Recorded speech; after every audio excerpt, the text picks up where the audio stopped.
Do you think it's safe to say that Putin has sided with his military leadership, with Shoigu, with Gerasimov, at least for now? And do you think that that is a mistake by Putin?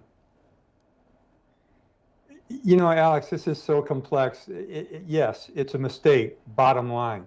But Prigozhin is a symptom of a disease. He is not the disease himself.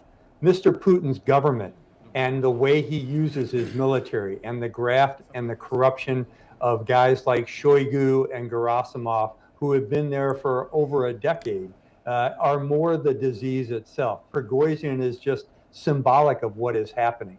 So when you're talking about trying to address these issues and to fix these things, Mr. Putin just cannot do it because this is inlaid within the government that is a kleptocratic authoritarian state that is not interested at all in conducting military operations properly or government activities properly.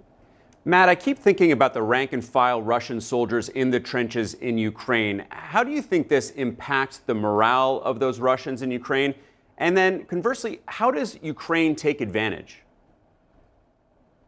So I think the average soldier in the trench is under no illusions that the war is being badly managed and that the leadership is terrible and is not looking out for their well-being. So the fact that Prigozhin is bringing this not very well-kept secret out into the light does not have much impact on the day-to-day struggle of the Russian soldier fighting in the trenches for his own survival.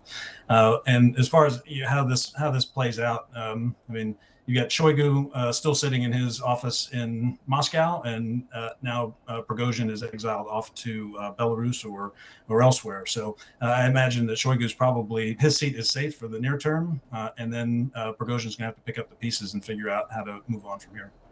And Bianna, we have talked about this sprawling Wagner empire. Prigozhin talked about the threat of Wagner ceasing to exist. How much do you think what he's doing now is motivated by his business interests and his own personal gain?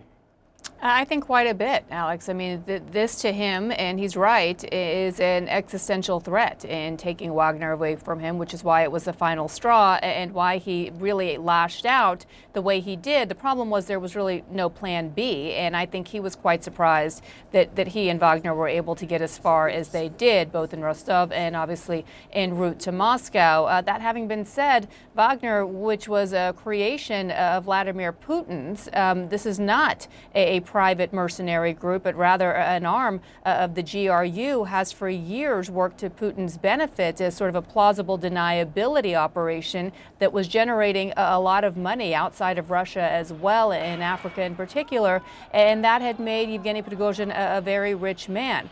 That having been said, he is very popular among the Wagner fighters, which is why you've seen, at least according to Yevgeny Prigozhin, he's attested that only 1 or 2% of them have actually signed up to go work for the Ministry of Defense. He claims that he still has a lot of these fighters, well-trained and well-armed fighters at that, supporting him.